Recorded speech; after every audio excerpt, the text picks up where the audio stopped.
amazing turnout for the second session as indication of how compelling your opening talk was, Aaron. And the second talk is going to be less about the book center, more about the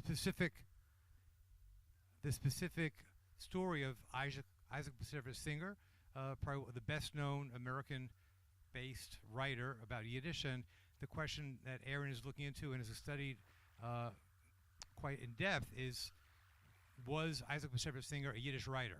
So, without further ado, Aaron Lansky. Thank you. Can you all hear me? All right, I'll hold the mic. Okay. I think that might be better. All right.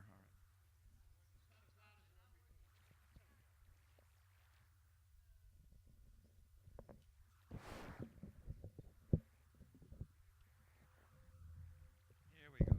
How's that? Can you hear it?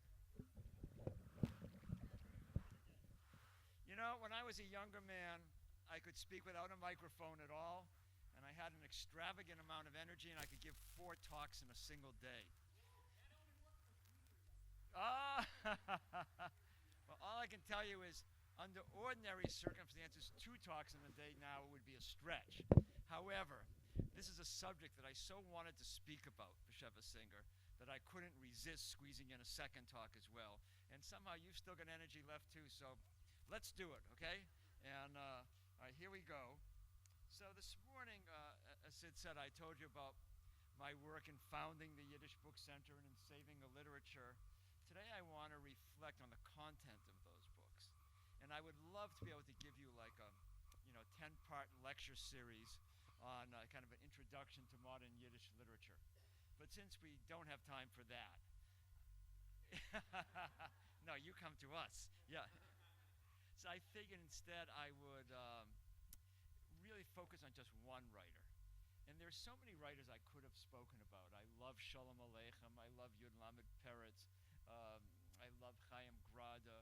I love Kaja Molodovsky. There's no end to the writers about whom I could have spoken. But I decided to tackle the most difficult and in some ways most perplexing one of all, and that's Isaac Bashevis Singer. How many of you have read I have to just explain one thing, sorry. In Yiddish, Singer wrote under the name Bashevis, which was actually his mother's name. Her name was Bathsheba. And so he wanted to separate himself from his older brother, I.J. Singer, who was already a famous Yiddish writer. And Bashevis wanted to make his own mark in the world. So he took the name Bashevis, and that's all that he's known as in Yiddish. They refer to him as Bashevis. But when he was published in English, the publisher changed it to Isaac Bashevis Singer, and Singer said, all right, sounds okay to me. So that's how he ended up with that name. So that being said, how many of you have read Bashevis? I would say that's like a solid 90% or so, which is impressive. So I first discovered Bashevis when I was in high school. Thank you, cousin. There we go. Oh, boy. I tell you, high tech knows no limit. Thank you for that. Okay. Now I can really jump in. Okay, so I grew up in New Bedford, Massachusetts. And when I was in high school, I used to go down to the local bookstore in downtown. And one day I found this book on the shelf by a writer I had never heard of before, Isaac Bashevis Singer. I didn't know how to pronounce the middle name. And back then his books he was pretty popular back then. This is like in the late 60s, I guess. And his books were coming out in paperback editions with very racy covers.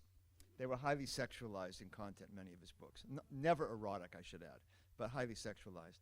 And so I picked this one book off the shelf, and it did have a very racy cover, which prompted the woman who worked in the book center to call my mother and ask her if it was okay for me to buy that book. And my mother said yes, and I did.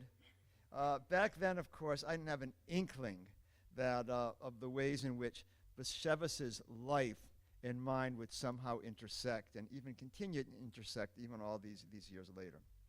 That was as a kid. And by the way, I read the book.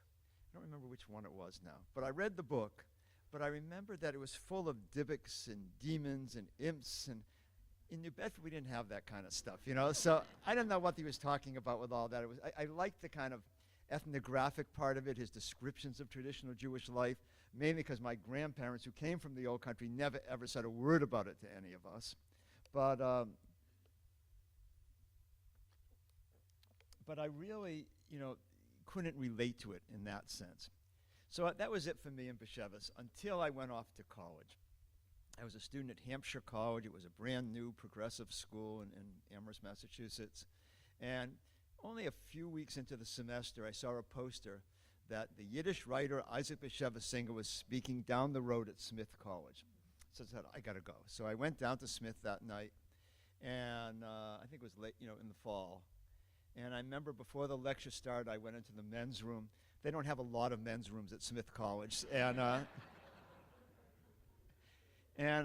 forgive me, I was standing there in the bathroom, and I see this old man comes in and stands at the urinal next to me. And usually there's not a lot of conversation in these circumstances. But I look at him, and this guy's wearing like a long, heavy wool coat down to his ankles, and the pockets are stuffed with papers and books. I remember thinking, this guy looks like a character out of Isaac Bashevis Singer, you know. Well, the lecture starts, and they make the introduction, and sure enough, who steps out on the stage? The guy from the bathroom, you know. And that was Isaac Bashevis Singer. And as I recall, he gave a talk that was really quite astonishing in some ways. Has anyone ever did any of you ever hear him speak? Yeah, a few. He was a pretty prolific speaker in those days. He was all over the place. And he had a certain persona when he spoke. I should just say many Yiddish writers had personae. Many of them they would wear a mask, as it were, in public. And many of them had pseudonyms as well. Many of the Yiddish writers you know best, like Shalom Aleichem, Mendele Milchus Sephorim, those weren't their real names. You know, they invented all that because they were inventing a whole new way of being Jewish. But Singer, I remember, came across as kind of an old Jewish man, and not a cranky old Jewish man, but a very lovely and endearing old Jewish man. And he told all kind of anecdotes, and he was very, very funny and very entertaining and very cute in some ways, and loads of aphorisms. And he was even better at the end of the talk when they opened the floor for questions. Now, as often happens in a college auditorium like that, the professors kind of hog all the questions, you know, because they can ask it more articulately than the college students who don't know anything yet. And so I remember the first question, this professor stood up and he said, he referred to one of Singer's novels, The Magician of Lublin. And in it, at the very end, I'm going to talk about this in a bit, the main character, Yasha, ends up walling himself off from the world, and he builds like a brick hut behind his house, and he lives there for the rest of his life. So this professor says, now, when you put your character into a walled-off hut in the behind his house, he said, were you referring to a return to the womb? So Bashevis gives him a look like this, you know, and he says, you know, I don't know from psychology, you know. He says, all I know to do is to tell a story. That was only half true. The half that was untrue was he really knew from psychology. Singer read 8 different languages. He was a very sophisticated intellectual. His siblings were as well. His father was a rabbi. He had had a deep Jewish education, and he knew Freud and Jung and Reich and Adler, and you could be sure he read all of them in the original languages. So when he said that, that wasn't true. They didn't know from psychology. What was true, though, was that he really knew how to tell a story. Singer has to have been one of the most brilliant storytellers the world's ever known. And I think it was partly for that reason that the Nobel Committee recognized him when they awarded him the Nobel Prize in Literature in 1978. Personally, I kind of learned Yiddish through Bashevis. I didn't know, my grandparents came from the old country. They spoke Yiddish, but they never spoke Yiddish with us kids. They didn't tell us very much. They were very, very Jewish, my grandparents, particularly my Galiciana grandparents on my mother's side. But they just didn't talk about it. It wasn't until many years later, actually after my grandparents had died, that my mother was one of 8 kids, and all the 8 siblings all had very funny Jewish names, or at least so we thought when we were my uncle Itche and my aunt Feiga. And so my aunt Feiga came up to me at some family event. She says, I hear you're working with Yiddish books now. I said, yeah. She said, do you know that we have a Nobel laureate in the family? I said, really? And she says, yeah, Grandma was first cousins with Shai Agnon, who won the Nobel Prize in Literature as a Hebrew writer, and they had grown up 3 kilometers apart. And I said, who knew? No one ever. If my cousin Shimmy got a gold star on his, spelling test, I had to hear about it. but that Shai Agnon won the Nobel Prize, as we say, Pasach Shin Shah, not a word was spoken. But I went to college to learn, and I started studying Jewish history, and I started studying Hebrew and German, and then I realized that 80% of the world's Jews have been speaking none of those languages, but have been speaking Yiddish, and I figured I had to learn that as well. And there was a professor down the road at the University of Massachusetts named Jules Picus, who taught medieval Spanish literature, and he spoke 20 languages, and his first language was Yiddish. He once told me that he never read a book in translation. He said, if I wanted to read a book, I just went out and learned the goddamn language. I said, easy for him to say, yeah. So he went, we kind of raced through the grammar book back then, and he then proceeded to fail half the class, more than half the class. I think 4 of us survived the culling, who did the work. He used to say, he said, just because your grandparents spoke Yiddish doesn't mean you're going to speak it by osmosis. And so we're left with 4 of us. And then we did something kind of extraordinary. He said, we're just going to learn on our own. And we used to go to his office every Wednesday afternoon at 5 o'clock after the school day was over. And we'd bring with us a bottle of wine. The drinking age was 18 then, in case you're wondering. Yes, a bottle of wine and a loaf of homemade bread. And we'd sit around his desk, and he would say, Nu Lena Bissel, start reading, and that's how I learned Yiddish. And it was an unorthodox but a very effective education. But we had to pick a book to read. And he said, I'm going to find something. And he came back, he said, okay, I found the hardest book I could find so you can really learn. And the book he chose was a very unusual choice. It was this Satan and Garay by Isaac Bashevis Singer. Why was it a difficult choice? Because the book is written in a kind of ersatz 17th century Yiddish. It takes place around the Shabbat Tzvi movement, the so-called false messiah, although he conflates that with Jacob Frank as well. So we read this book. So for 2 years of my life, which is what it took us to read it, I lived this book. We had a chavrusa style. We'd go home.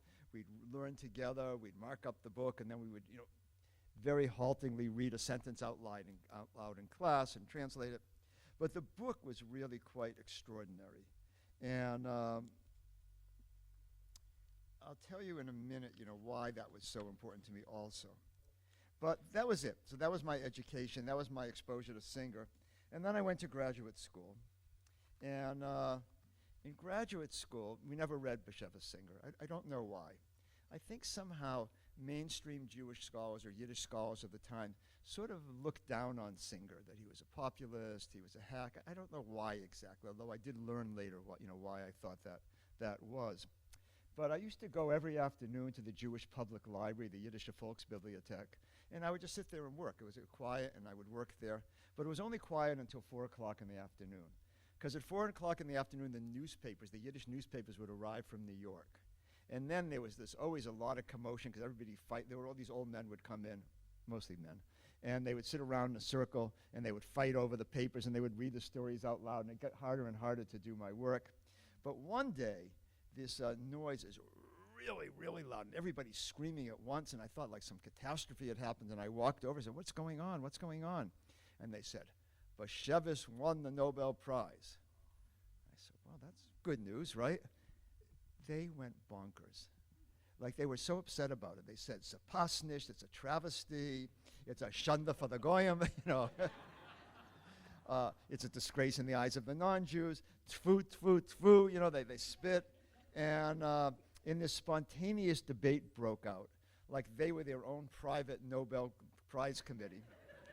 And they decided who should have gotten the prize instead. It should have gone to Chaim Grada. And someone else said, no, It should have gone to Avram Sutzkever, who was the editor of the Golden Acate, the great literary magazine in Israel at the time. And someone else said, no, better they should have given it to his brother, Yud Yudzinga. He was a writer, you know. And finally, after a long debate, and a vociferous one, they settled, nope, it should have gone to Yud Lamed Peretz, one of the founders of modern Yiddish literature, who was born in 1853 and died in 1915. At that point, the librarian couldn't take any more, and she said, they can't give it to Peretz. They said, it has to go to someone who's still alive. And they all looked at her, and this one old man said, ach, anti-Semitin. You know, that.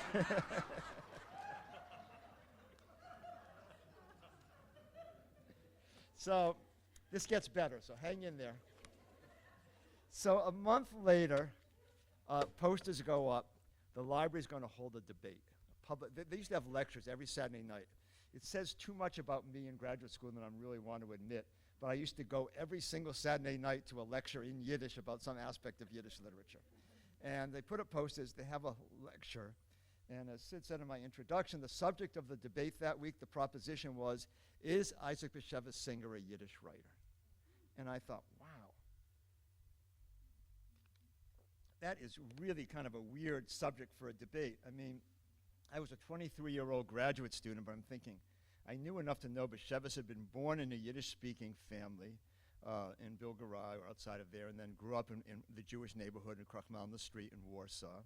His father was a rabbi. His older brother, Yud Yudzinga, was one of the greatest Yiddish writers of the time, the most popular writers of the time. His sister, Esther Kreitman, was also a brilliant writer, although less recognized at the time. Singer himself wrote only in Yiddish his entire life. How could he not be a Yiddish writer? This didn't make any sense. Well, as the debate unfolded, it turned out it wasn't really a debate. Why wasn't it a debate? Because both sides agreed he wasn't a Yiddish writer. And they adduced all sorts of reasons. One said he was too schmutzig, he was too vulgar. One said he was misogynistic, that he hated women. Another said he was too otherworldly with all the Dybbuk's and the demons and the afterlife kind of stuff. My favorite, though, was a woman who stood up in the audience when they opened it up for questions, and she said, I just want to say, she said, that I grew up in the shtetl of such and such in Poland, she said, and I lived there for 30 years. And she was referring to a story by Bashevis Singer called Blood. And she said, and I'll tell you why, she said, I lived there for 30 years, she says, and in all that time, never once did I see the shoichet and a married woman carrying on in the carcass of an ox, which was the...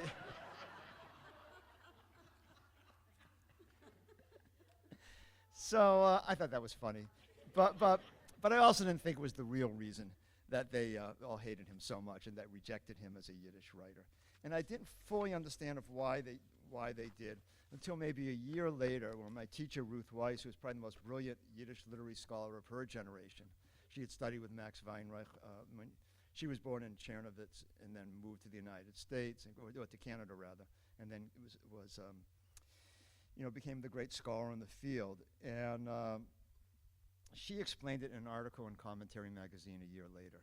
And she said, it wasn't the supernatural and it wasn't the schmutzig that turned them off. What it really was the fact that they felt that they couldn't really articulate it. But what they kind of felt intuitively was that Bashevis had betrayed the fundamental premise of modern Yiddish literature. What was the fundamental premise of modern Yiddish literature? It doesn't even begin until 1864 and doesn't really pick up steam until the 20th century. It was that it was possible to move beyond Jewish tradition and Jewish law and to embrace enlightenment. It was possible to embrace reason. It was possible to embrace worldly knowledge and still live fully as Jews. Kind of the same thing each and every one of us in this room right now is doing. I wouldn't be speaking with a microphone if I wasn't doing this on Shabbos, that is to say. So it was a fair charge in some ways. If you think about Satan and Garai, it takes place right after the Khmelnytsky massacres of 1648, and this is now 1666. And at that point, Khmelnytsky massacred something like 100,000 Jews in the Ukraine. We had dinner last night with a friend of Sasha's who's from Ukraine, and she was very perceptive. And she was telling us how when she grew up, Bogdan Khmelnytsky was a hero. He was a great Ukrainian nationalist hero, but not for Jews. For Jews, they call him, in short, they call him the Yamach Shemoinik, the one whose name should not be mentioned ever. And so this novel was set in the midst of this messianic ferment. And what's so interesting about it is that it focuses, as Bashevis always does, he doesn't write about a big sweeping issue. He writes about flawed individuals. And the hero is a girl named Rechala, who has grown up in this little shtetl in the midst of all this. And she grows up, her parents had been murdered by Khmelnytsky. And she grows up with an uncle who's a ritual slaughterer and a butcher. And she grows up among blood and gore, which is indicative of her time. And I can't tell you the whole story except to tell you it's really about her attempt to find redemption. And redemption comes in the guise of two different people, two sort of false messianic heroes or characters. The first one is a character named Itcha Matis. Say that really fast, and what do you get? Shmatis, right? So he's a shmatter of a guy. He's not strong. He's not robust. He's a schmoey kind of guy. And he says, we have to bring the Messiah, but we're going to bring him about through asceticism, through self-denial. And so he's the good time guy. What does he do? Every morning he wakes up and he cuts a hole, takes an axe, cuts a hole in the ice on the river of the shtetl, and he immerses himself in the water to purify himself. All right, each to their own, right? So that's him. But he tries to, win over Rechala, and she kind of falls for him, except he proves impotent. It probably has something to do with the swimming in the ocean, in the water. But anyways, then the next guy comes to town. His name, Reb Gedalia. What's Gedalia? What does that come from? What's the root of Gedalia? Gimel, Dalad? Hey. Yeah. Gedalia is like big, right? Gadol. And he's really a big guy. He's big, and he's strong, and he's really imposing, and he's got a whole other idea for redemption. Both of these, by the way, reflect historical reality of that time. And what Singer does is he conflates two messianic movements, Shabbatai Tzvi, and then 100 years later, the Frankist movement. So one was more extreme than the other. And the Frankist idea was that the way to bring about the Messiah is that the tradition teaches you have to either be all bad or all good. And since all good was too difficult, they decided to go for the all bad route instead. So, and this is, again, the historical records of this. There were literally orgies in the shtetl, so people could transgress as much as possible to bring about messianic redemption. That didn't really work either, as you know. And so that doesn't work. And in the end, Rechala is possessed by a Dybbuk, and Gedalia is sent packing, and the only one left is the traditional rabbi who's very shvach and very irresolute, but he represents tradition and one man who is crippled because the tradition is seen as being crippled and stunted in some way, but it's all we've got. And Singer tells us very explicitly at the end of the book, he says in very old-fashioned Yiddish, he says, "Let none attempt to force the Lord to end our pain within the world. Mashiach, the Messiah, will come in God's own time and free men of despair and crime. Then Lilith will vanish with the night and exile end and all be light. Amen, Selah." All right, now I'm going to tell you when this book was written, and you're going to tell me what this means. The book was written in 1935. What was going on in Poland in 1935? What was going on in Europe in 1935? Yes, and this was the Nuremberg laws in 35, and things were looking very, very bad. And in Stalin's Russia, it wasn't so great either, because there was also horrible persecution and repression there as well. And both of those two messianic movements, both of those movements that thought they could transform human nature, had both failed. And Bashevis is trying to show us that you can't force redemption. And he was essentially rejecting his brother's ideology. His brother and his generation really believed that socialism would be the redemption of the Jews and you could bring about change. And Bashevis, of a different generation, of a post-World War I generation, not unlike Thomas Mann and Erich Maria Remarque, not unlike them, he's rejecting the idea of redemption altogether. So that's what that book ends up being about. In case you don't get that, the next book that he wrote, he was in the States by this point, was The Magician of Lublin. Also a fascinating book. It's an incredibly good read. It's a great book. But it's about a magician. Why would a writer be writing about a magician? Because magicians do what writers do, right? They fool you and they deceive you and they reinterpret things and they make you see things from a different point of view. So the hero of the book is a man named Yasha, and Bashevis tells at the very beginning, he says, Yasha was no fool. He could walk a tightrope, keep that image in mind, skate on a wire, climb walls, open any lock. If he had chosen a life of crime, no one's house would be safe. Bob Dylan said exactly the same thing in one of his songs. He said, to live outside the law, you must be honest, right? And it's exactly the same sentiment.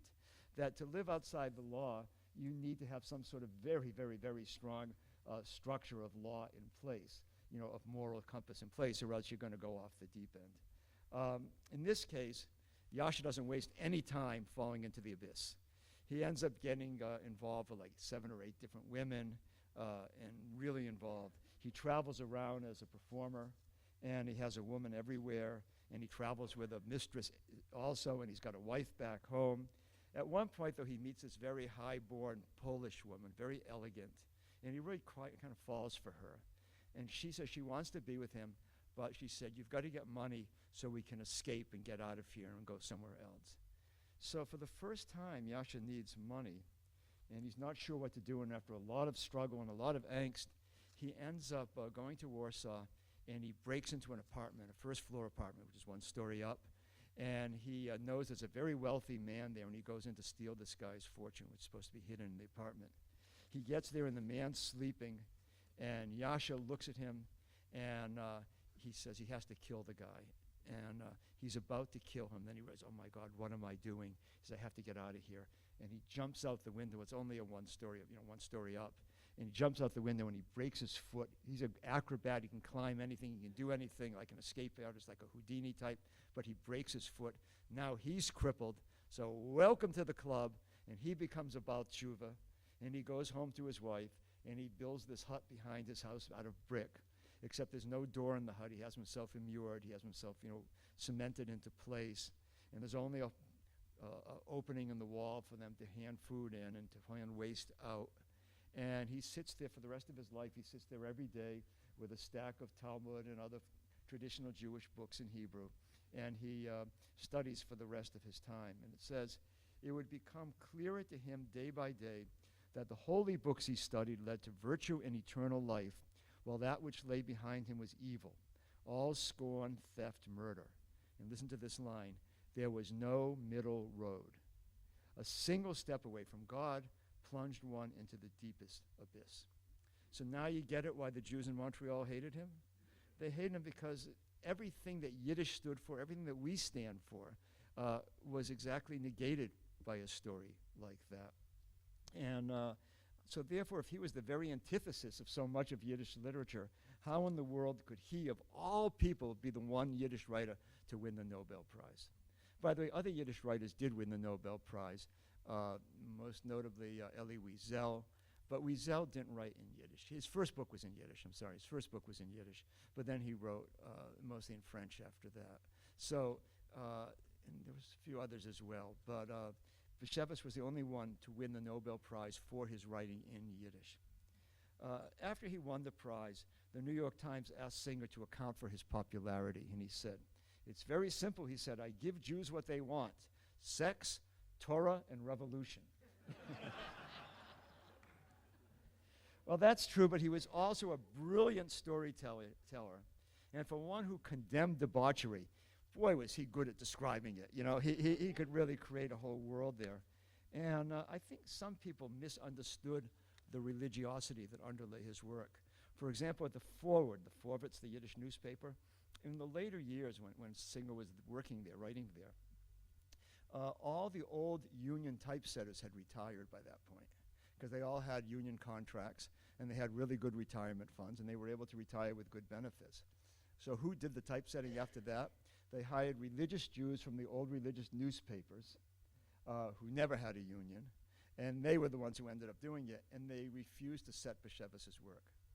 And there were plenty of writers who were a lot more outrageous than Singer in that sense, but they thought that he was the one apikoros, he was the heretic, and they wouldn't typeset his work. The truth is, it became almost impossible to find Singer's work in the original Yiddish. His books were translated pretty quickly into English. Singer actually translated them himself at the beginning, then he worked with a whole bevy of a succession of women who did the translation, except none of his translators knew Yiddish. I think there was one exception. Asaf Galai made a brilliant film about this called The Muses of Isaac Bashevis Singer. And the way he did it was fascinating. He would sit with the women, and he would read his book out loud, and he would translate it line by line as he went, and he basically rewrote the book as he did it, as he spoke it, and then the women would write everything down. He would say, you know, that ending, American readers couldn't handle an ending like that. It's too upsetting, it's too sad, it's too complicated. But then we got to make it simpler. That's us. We have to make it simpler, and therefore he changed a lot of things. And he became very interested in the whole art of translation. I once heard him speak, and he said that the reason he ended up translating his own work, he said, he once had a story in which there was a line which said, "Sie hat ausgeschrien, so wie a Frau in Kimpet." She cried out like a woman in labor, a woman giving birth. And it was translated into English as she screamed like a woman in labor. And then someone translated it into Hebrew. But the Hebrew translator didn't know Yiddish, so had to work off the English translation. And he sees she cried out like a woman in labor, and he translated it as she cried out like a woman in the Histadrut. So,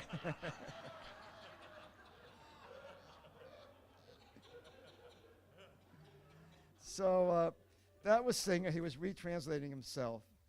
And eventually, Singer became the honorary chairperson of our board of directors. He never came to a meeting, don't worry, but he was the honorary chair. And I think he was nice to me. You know, he wasn't nice to too many people. He was only nice on stage. Off stage, he was not a warm person in that sense. But he agreed to do this. And then he, of course, died. And because everything in Singer's life sounded like it came out of an Isaac Bashevis Singer story, they made a mistake on his mitzvah, on his gravestone. He was buried in New Jersey, and it said on the grave, Isaac Bashevis Singer, Nobel laureate, but they spelled it N-O-B-L-E. And they never changed it. And I always thought, that's okay, that fits too, you know? So, but then when did we do that Singer conference? Do you remember? Yeah, 10 years ago maybe? This is the story of our lives together. I always think something was like 3 years ago. Gil said, it was 20 years ago. Yeah, so yeah. So we did a conference called The Family Singer. And it was a weekend program, and people came from everywhere to listen to this. And we invited a bunch of speakers, and we're going to discuss Isaac Bashevis Singer, I.J. Singer, and Esther Kreitman. And to our amazement, who shows up along with all the other people? The Family Singer shows up. Singer had only one kid. Bashevis had one kid. I should qualify that. Singer had one kid that we know of. And his name was Yisroel. And he was born in Russia. And his mother was a communist. And I don't think they were married exactly. Her name was Runya. And Singer abandoned her. And she ended up going to Israel. And that's where Yisroel grew up. And he actually became a prominent writer in his own right. He was a journalist for Haaretz, and kind of a left-wing journalist in Israel. But to our amazement, Israel Singer showed up that day, and he came with his whole family. And so Singer had one kid, but Israel had a whole bunch of descendants there, and they were all there. And he had his daughters and sons. One, Meira, was a clinical psychologist who had trained in the United States and lived in Israel. If Singer had kind of a pessimistic view of the world, she was the polar opposite. She was open and optimistic and embracing of everybody, just wanted like a wonderful person. And there were also two strapping Israeli great-grandchildren there who had never read their great-grandfather's work. And I said, did you know he won the Nobel Prize? And, no, not really. We heard there was somebody in this family who was famous, but we never knew anything about it. But since I didn't know the Agnon business, I couldn't really criticize, but it's just interesting how this played out. And when Israel said to me at the end of the conference, Israel said to me that he said, I want to give you the rights to my father's work, the Yiddish rights, Most of his works were never published in book form in Yiddish. They were published serially in the Forbits. There were all kind of versions of them, but they just weren't only a few made it into book form in Yiddish. I don't know the answer to that, why. I don't know. But because he was a popular writer by that point. So he said he wanted to give us the rights, so we were already reprinting Yiddish books so that we could reprint them. And I was thrilled. So he said, I'll take care of it. I'll call my lawyer. I'll have him get in touch with you. And then not all that long after that, Israel Singer died in Israel. Never got the rights. And then things went on for a number of years until finally we got a call from Susan Schulman, who was the agent for Singer's estate in New York. And she said, we know that what Israel had wanted to do, and we're going to transfer the rights to you. So we got the rights, and that was wonderful. In the meantime, of course, there was a lot of discussion of Singer, particularly after his death. Gail and I were in Nova Scotia, and what year did he die, like 82 maybe, or 83, something like that. I can't remember, forgive me. And I remember I got a call from a reporter from the Boston Globe, and the reporter said to me, he said, so tell me, he said, would you say that Isaac Bashevis Singer was a misogynistic writer, someone who hated women? And I said, no, I think misanthropic would suffice, just someone who hated everybody. But he really didn't. I misread that, and I've come to understand more and more the degree to which I misread it. And so eventually, we were able to get Singer's works, republish them in the original Yiddish, and then it became apparent to everybody that the books were really, really, really different in Yiddish than in English. That's when we all discovered this. Like entirely different endings, different characters. He changed it all. So they now say there are two originals of each of Singer's novels, the English one and the Yiddish one. In the meantime, we agreed that in order to get the rights to reprint everything, we had to agree to two conditions. One was that we would run a special issue of Pakenträger, of our magazine, our English language magazine, telling people why they should read Singer again and why they should go back to him. And the other was we had to sponsor an evening at the New York Public Library honoring Singer so everybody else could find out why he was important as well. We did both of those. And in the course of preparing the issue of the magazine, our bibliographer, David Mazawa, who is Sholem Asch's great-grandson, David said, I heard about a non-Jewish professor. As I said to you before, when you deal with Bashevis, there's no such thing as improbable, right? Everything is unlikely and everything ends up happening. So he said, I heard of a non-Jewish professor at Marie Curie University in Lublin who came across some of Singer's earliest manuscripts that everybody thought were lost, and I think she might be willing to donate it to us. I said, well, ask her. So he emails her, and maybe like 3 or 4 weeks later, Gail was at the office that day, and this big white envelope arrives, and it had like a zillion Polish stamps on it. And we open it up, and inside was something called stereotypes. Anybody know what that means? What stereotypes are? There are no printers here, I see. In the old days of hot typesetting, when you had hot lead, they used to save, the coin in the box with all the typesetting in it.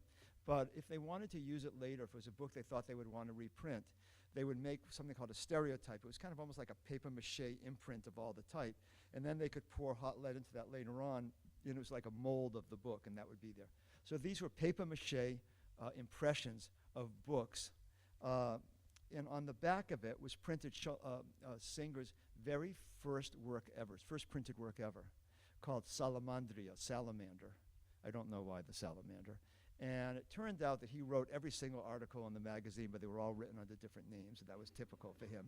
And he did this when he was 19 years old, and it was printed in Bilgarai, the small town where his grandparents had lived. And so we were rather, and I'm sorry, once again, because everything from Bashevis is from Bashevis, what was on the other side of it, what were the mats that they actually used for this? They were pages from the Talmud and the Machzor, the Rosh Hashanah prayer book, and Tillim, the Psalms, the Hebrew Psalms. And that's what he used to print on the other side of it, this completely secular, modern, transgressive Yiddish text. So we don't even have to mention, the significance of all that. This is all pretty self-evident, I think. But we were really interested in it. We published it. And then we really wanted to know where it had come from, except The professor, Monica Adamczyk-Grabowska, didn't know. She was the one who had it. But someone had just handed it to her some years before. She didn't know where it came from. She said she had heard a rumor that Singer had a friend in Bilgarai whose father owned a printing plant and a printing shop. And she said, but the printing shop's not there anymore and there's no way to find out. Meantime, once again, since not everything in Bashevitz is in Bashevitz's mode, right around that time I get a letter from Roberta Grossman, the filmmaker. She was the one who made Hava Nagila and other films. And she was making a film about the Oynik Shabbos archive called Who Will Write Our History, which was based on the book written by one of our closest friends, Sam Kassow. And they had invited us to the initial screening, the premiere of the film, where in Warsaw, where I'd never been before. So Gail and I didn't hesitate for a second. We went there, and we said, this is great, because not only can we go for the opening of the film, but we can go find out where in the world those Bashevitz Singer manuscripts came from, and maybe there's more. So we called up Monica Adamczyk-Grabowska, and the day after we had the opening of the film, we went down to Lublin, and they met us there, and there are a million stories here that I don't have time to tell you, but basically, we went that night, and we stayed over in the city of Zamość, which was the nearest city with a hotel there, and Gail and I woke up really early in the morning. The sun was just coming out, and we walked out onto this Italianate Renaissance. You know, it was from that era courtyard in Zamość, the city of Zamość, and we came upon a house right next to where we were staying, and there was a little Polish plaque on it that said this was the birthplace of Yud Lamed Peretz. And we said, wow, that's amazing. I knew he had come from Zamość, but who thought we'd find the house, you know? And I studied Yiddish literature at that point most of my sentient life, and nobody ever mentioned that Bashevitz and you know, that Peretz, one of the first great Yiddish writers, and Bashevitz, one of the last, grew up maybe, I don't know, 30 kilometers apart. So that was extraordinary enough in its own right. And we had a lot of adventures that day as we went looking for kind of, you know, this could have been a great movie, you know, In Search of Isaac Bashevis Singer, The Long Way Around, you know. And but we found many things. We found the publishing house. Monica was wrong. It hadn't been destroyed. The building was still there, except now the building was an ice cream parlor. So you have to understand, Poland today is not the Poland where our grandparents grew up. You know, a lot has changed.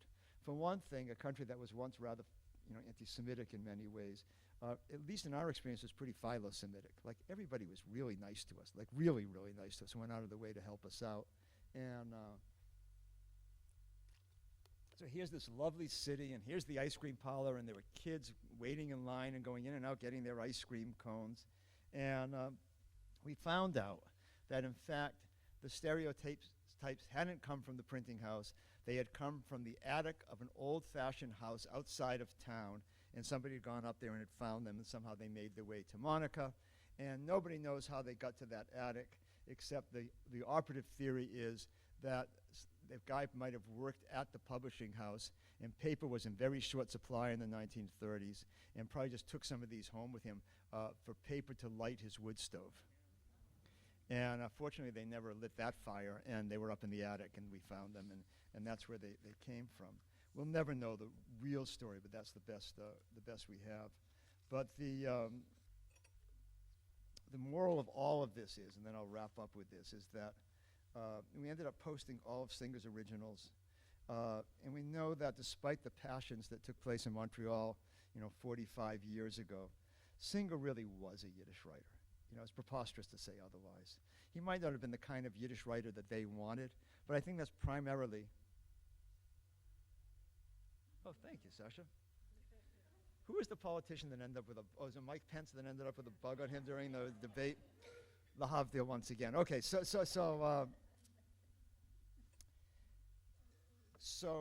you know, that debate in Montreal 45 years ago, it's not that he wasn't a Yiddish writer, it's they didn't understand how Yiddish a writer he was. I really believe that, you know.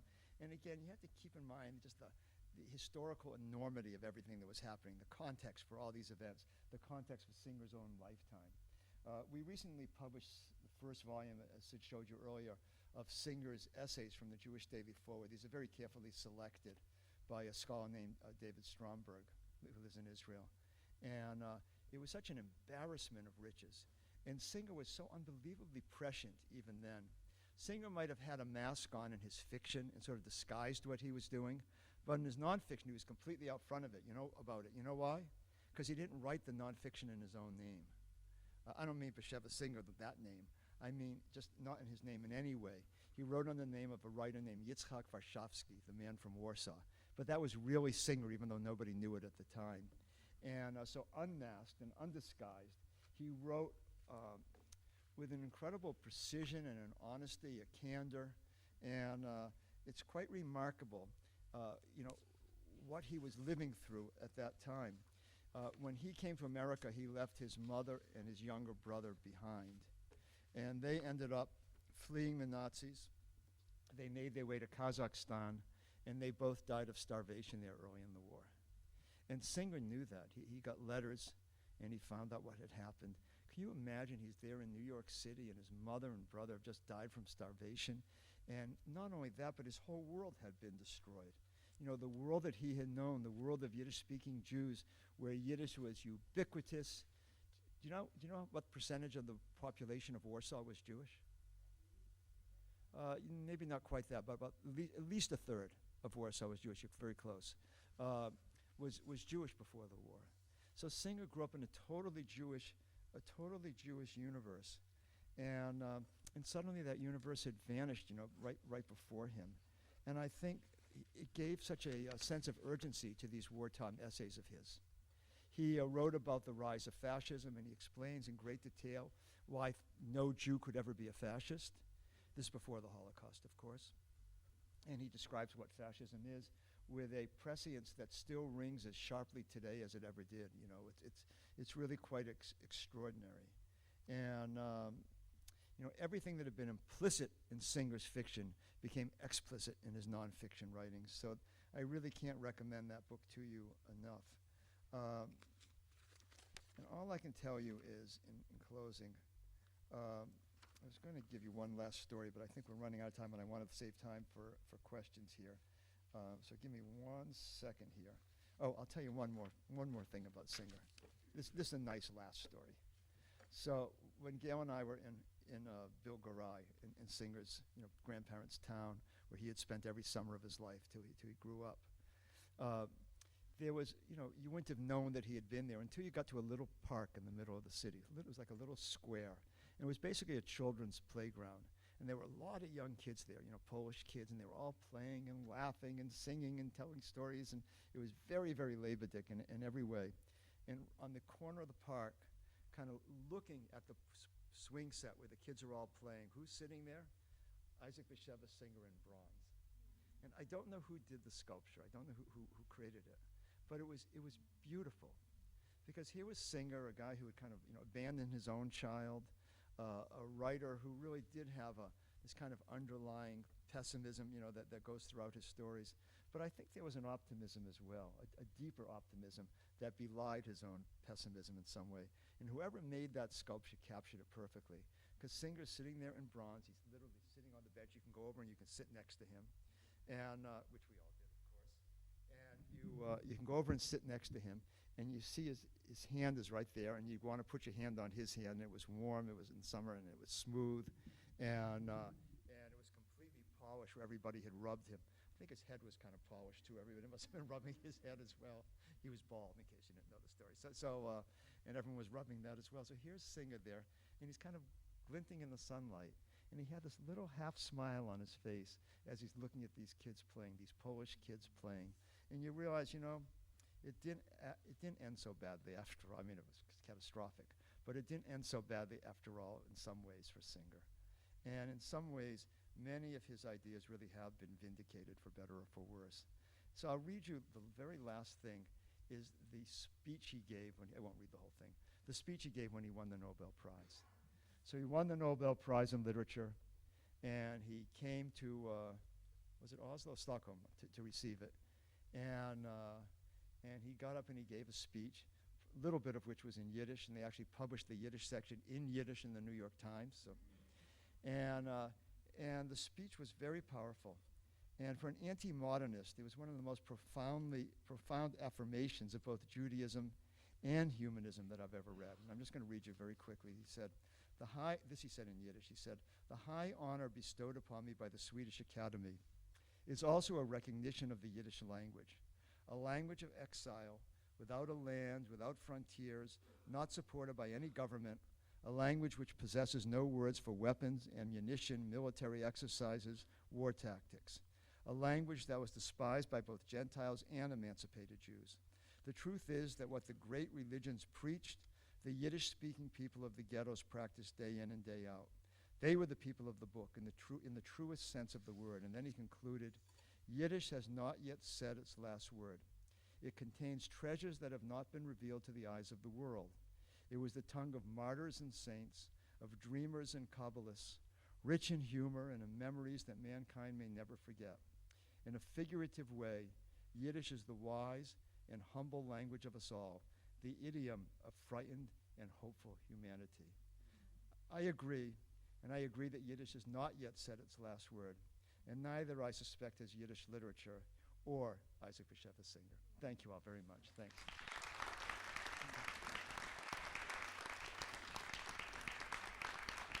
Sid, I'll take that. I can field the questions myself. Thank you. Thank you.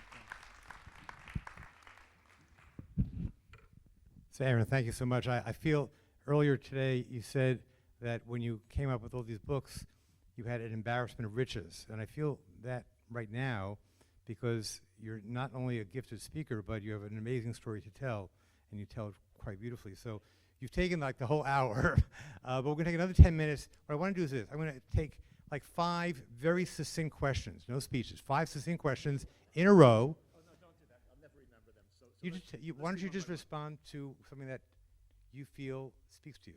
Okay? No, You'll hear what I'll give quick answers. How's that? Okay? quick answers? Yeah, I promise. Okay. In that case, we'll take 3 questions probably, because we'll stop by 2:15. So, yeah, no, just questions if you don't mind. Goldie.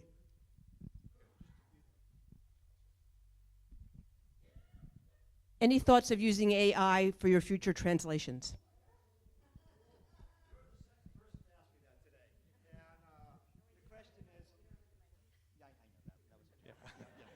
He's not that low tech. You know that wasn't a mic, right? Thank you. The question is, any chance of using AI for translation? So you know what Robert Frost said? Robert Frost said that poetry is that which is lost in translation. And, you know, come on, we're human beings, for God's sakes. We have special gifts. We are something unique in the universe, we think. And we are creations. You know, we can do remarkable things. And that thing which we can do is the human. And the thing that machines can't do is to think and glory and, you know, the nature of spirituality. And so the answer is, we use technology for everything. We've digitized an entire literature. We've made it searchable. We've made the film searchable. We've really paid our dues when it comes to technology. Technology has served us very, very well. But AI, you got to be kidding me, only because no machine can ever, it can approximate literature, but it can't create literature, and it can't translate a literary work from one language into another. I don't believe that's ever possible. So, okay? Come back here, okay? Introduce yourself. Hi, I'm Daniel. Thank you for your speeches. Just a really kind of very basic short question and a kind of broad short question. The basic question is, forgive me if I screw up the title, A Family Moscat is a great read, but why were so many Hebrew Yiddish words translated in kind of a bland and not particularly like apt way or like accurate way? That's one question. And second, any thoughts on Gimple the Fool? I think it's a really cool short story.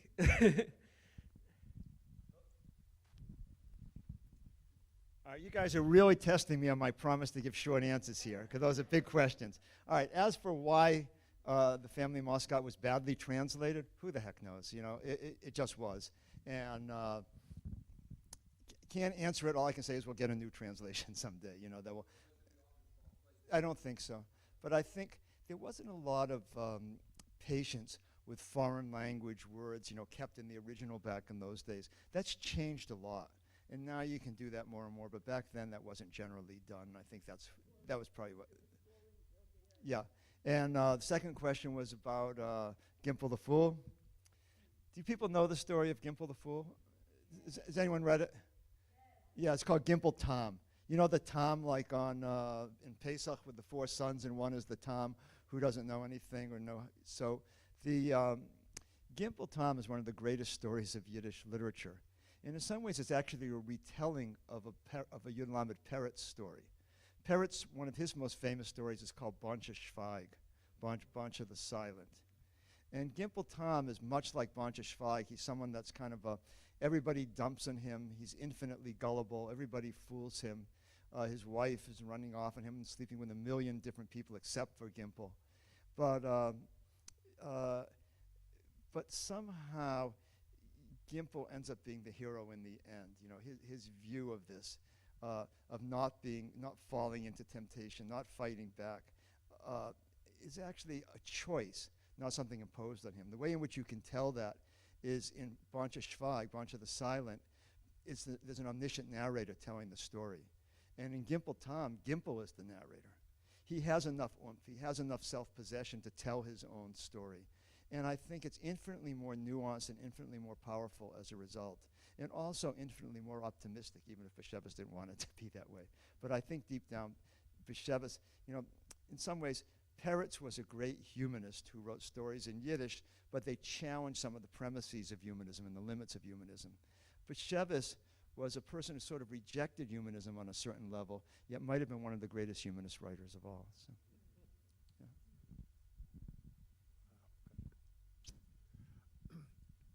What is the future of the Yiddish language?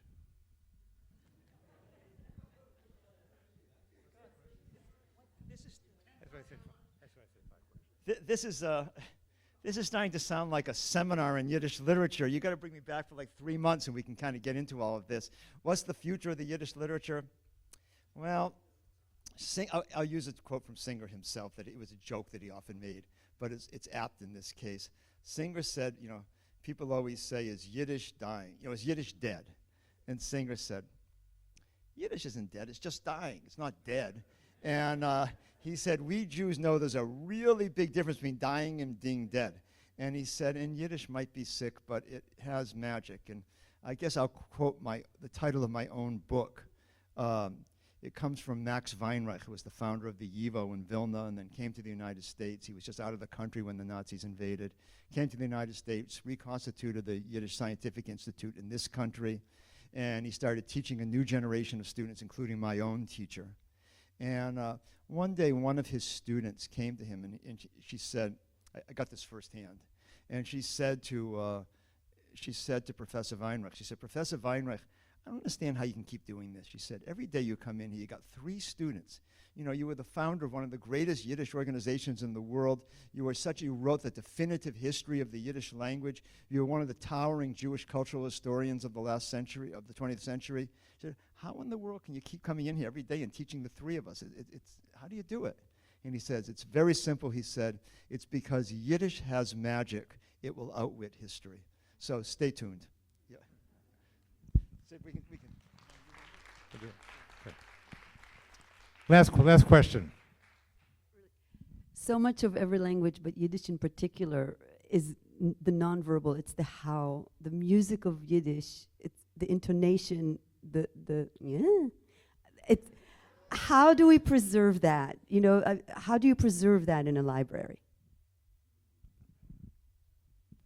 Is there more of that in Yiddish than in Hebrew? There is. Okay. There's a lot in yeah, huh? Yeah, okay, yeah, yes.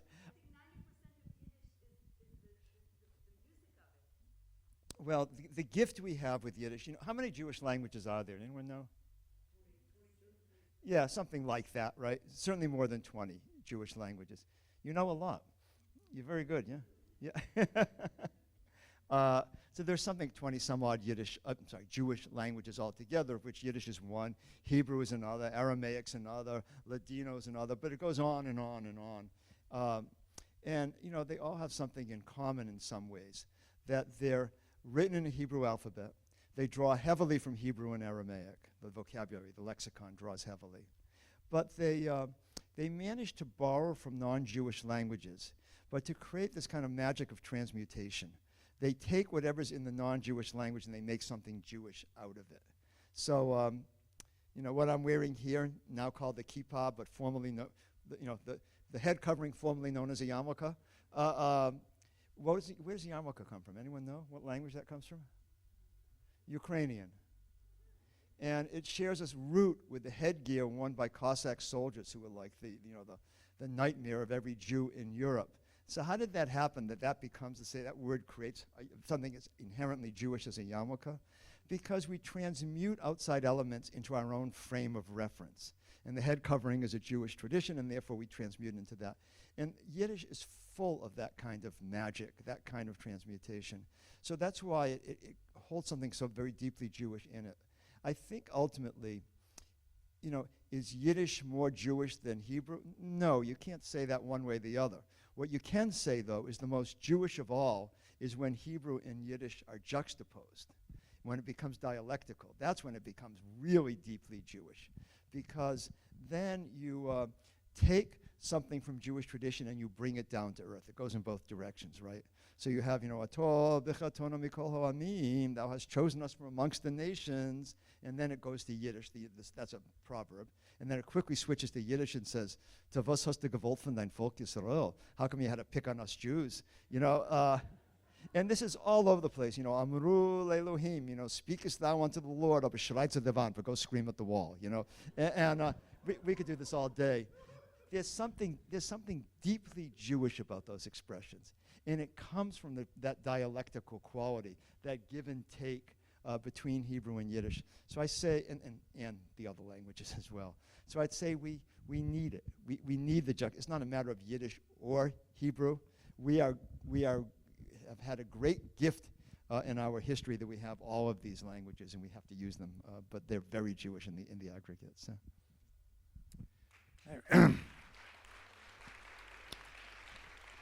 So I first want to once again thank Jesse Abraham for making everything possible. Really, Jesse, a beautiful way to honor your grandfather, Israel Steinhorn. And Aaron, you are such a gift. Good luck in your work, in your next chapter, your next book. You have given us such a tremendous amount to think about and to enjoy and to celebrate as part of the tradition of our Shabbat and Yiddish literature. Thank you so much. Shabbat Shalom.